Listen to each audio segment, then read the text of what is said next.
What's up, guys? Welcome back to another episode of Bible with the Daily Dabber.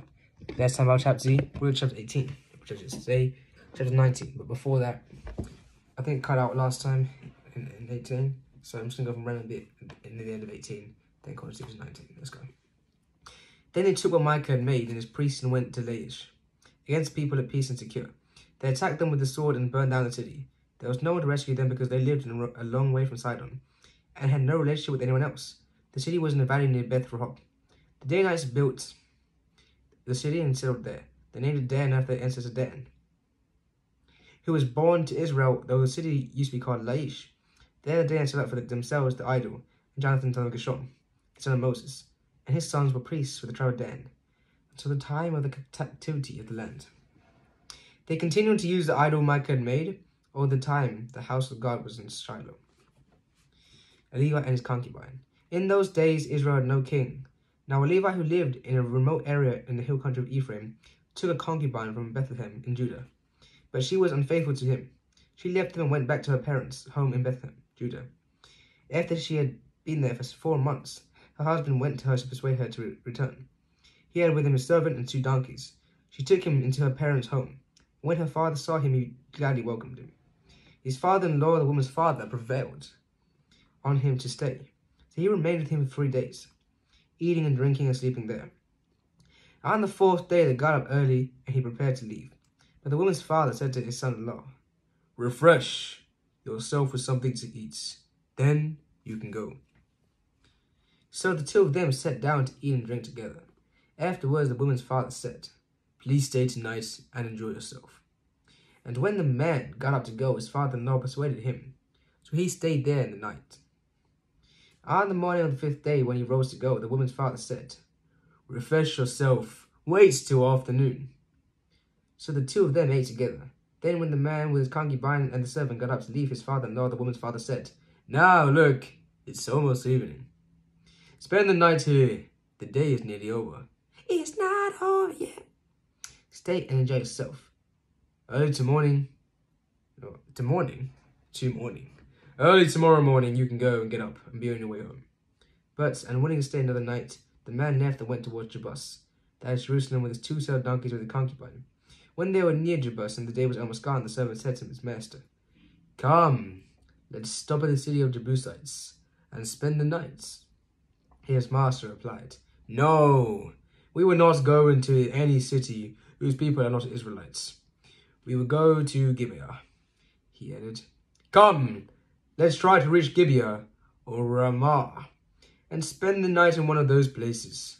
So they went on, and the sun set as they neared Gibeah in Benjamin. There they stopped to spend the night. They went and sat in the city square, but no one took them in for the night. That evening, an old man from the hill country of Ephraim who was living in Gibeah, the inhabitants of the place where Benjamites, came in from his work in the fields. When he looked and saw the traveler in the city square, the old man asked, "Where are you going? Where did you come from?" He answered, "We are on our way from Bethlehem in Judah to a remote area in the hill country of Ephraim where I live.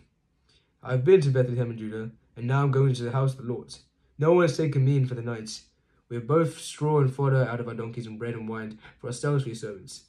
Me and the women and the young man with us. We don't need anything."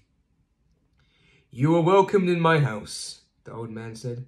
"Let me supply whatever you need, only don't spend the night in the square." So he took him into his house and fed the donkeys. After he washed their feet, they had something to eat and drink. When they were enjoying themselves, some of the wicked men surrounded the house. Pounding on the door, they shouted to the old man who owned the house, "Bring out the man who came to your house so we can have sex with him." "Gay! He's gay!" The owner of the house went outside and said to them, "No, my friends, don't be so vile. Since this man is my guest, don't do this outrageous thing. Look, here is my virgin daughter and his concubine. I will bring them out to you now, and you can use them and do to them whatever you wish. But as for this man, don't do such an outrageous thing." But the men would not listen to them because they're gay. They don't want pussy. They want dick. They want dick. I'm sorry. I don't care. But the men would not listen to him.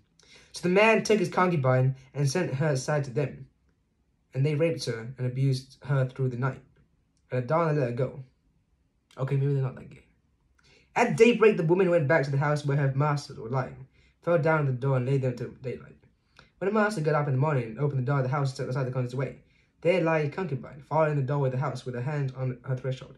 He said to her, "Get up, let's go." But there was no answer.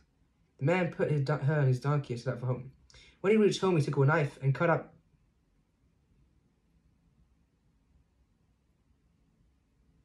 Jeffrey Dahmer? What the fuck is this shit?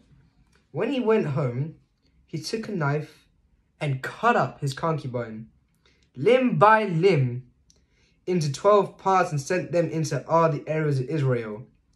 Everyone who saw it was saying to one another, "Such a thing has never been seen or done, not since the day the Israelites came out of Egypt.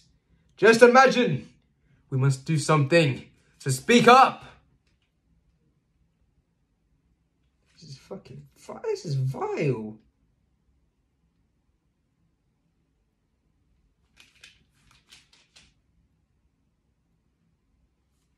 Well, that's the end, guys. What have you learned?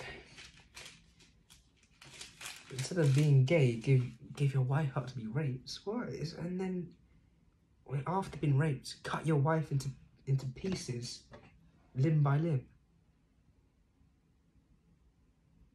Huh? Well, anyways, guys, it has been a pleasure. I am the Daily Dabber. And this is...